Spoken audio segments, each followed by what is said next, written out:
पाइएगा PM साहब और CM साहब। आप दिल्ली में बैठकर इस उद्यान के बाहर जब कोई गरीब आदमी ठेला लगाता है और पुलिस जाकर के उस पर लाठी चलाता है और बड़े पैसे वाले लोग दुकान खरीद लेते हैं और गरीबों की आवाज दबा दी जाती है, इस दर्द को पटना नहीं समझ सकता, उस दर्द को पटना नहीं समझा। जब हम चुनाव हारे थे और पटना में बाढ़ आया, 1.5 किलोमीटर की दूरी पर सीएम साहब सो गए, 1.5 किलोमीटर की दूरी पर सारे मंत्री और एमएलए सो गए। 11 दिनों तक बेटा बन के पटना के हर घर में कहीं दूध, कहीं परोठी, कहीं रोटी, कहीं चावल, कहीं दुनिया सो जाती थी, लेकिन बापू यादव ने 11 दिन तक नहीं सोया। हर बच्चों के हाथ में दूध पहुंचाया, हर लोगों के घर तक दूध पहुंचाया। 11 दिन के बाद सीएम साहब निकले, 11 दिन के बाद नेताओं को फुर्सत मिली। अपने घर को छोड़कर जिस मोहल्ले ने सुशील मोदी को पाला था, जिस मोहल्ले ने सुशील मोदी को दूध पिलाया, अपनी मां के दूध का कर्ज भी मोदी अदा नहीं कर पाया। और मां को छोड़ जो अपने गांव और अपने मोहल्ले को छोड़कर भाग जाए, वो अभी देश का नेता और सीएम बनने का सपना देखता हो, इससे बड़ा मैंने उसके घर को अपने हाथों से बाहर निकलाया, अपने हाथों से विधायकों के घर पे खाने पहुंचाए। जब दोबारा हम चुनाव हारे तो पूरी दुनिया की त्रास किया कोरोना, पूरा दुनिया डरा हुआ था। अकेला पूर्णिया का बेटा पप्पू था जो कोरोना को डरा रहा था। कोरोना दुनिया को डरा रही थी, पप्पू कोरोना को डरा रहा था। ये ताकत की पूरी दुनिया छोड़ दिया। मैंने सारे एमएलए एमपी को फोन किया, मैंने सारे एमएलए एमपी को 2-2 लाख पैसे आप ही से कमा करके 100 बीघा 200 बीघा वो दिन वो लोग कहाँ हो गए हैं, मैं मानता हूँ।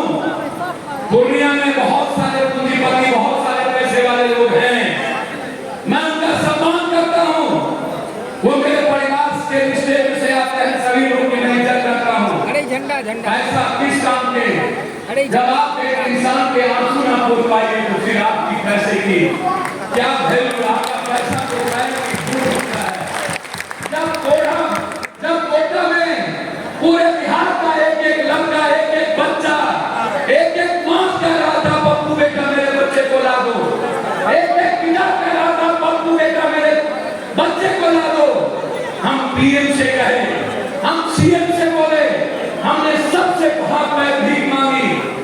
1.5 महीने तक सारे प्रदेश के बच्चे कोटा से चला गया, लेकिन बिहार का बच्चा नहीं आ पाया। 2 बच्चा वहां मर गया, उस दोनों का लाश ले आने वाला कोई नहीं था।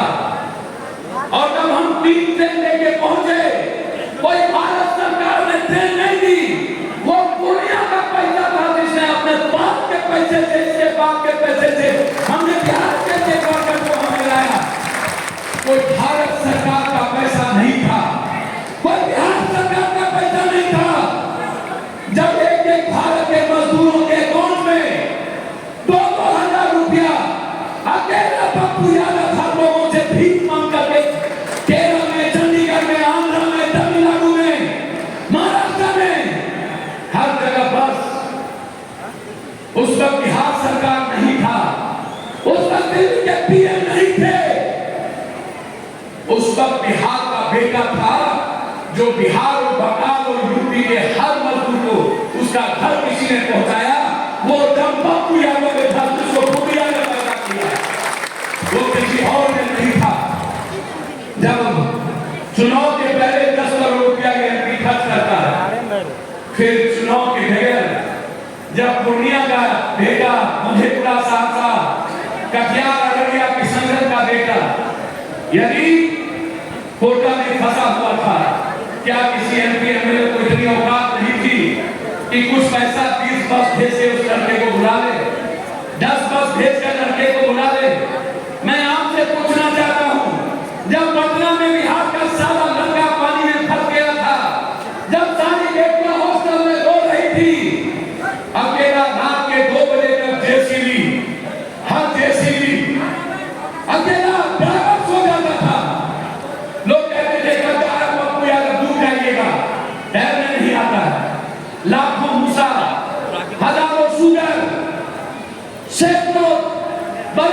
पत्थर के बीच में मेरा ब्लड चल चुका था, कम तक मुंह तक पानी, और एक एक बेटी और बच्चों को निकाल कर स्टेशन भेजना।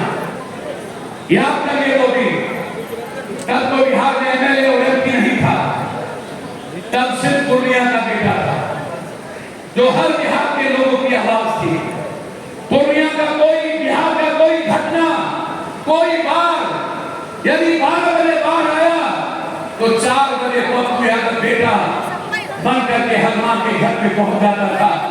मैं हूं, जब तक मैं जिंदा हूं तब तक कोसी, महानंदा, गंगा, गंडक, कमला, बलान, बूढ़ी गंडक, केहर, कन्हर, चाहे वो फारबिसगंज हो या किशनगंज, चाहे वो मोतिहारी हो या बेतिया, हर बार के हर नदियों के किनारे पप्पू यादव पान की गति लेकर के खड़े रहना।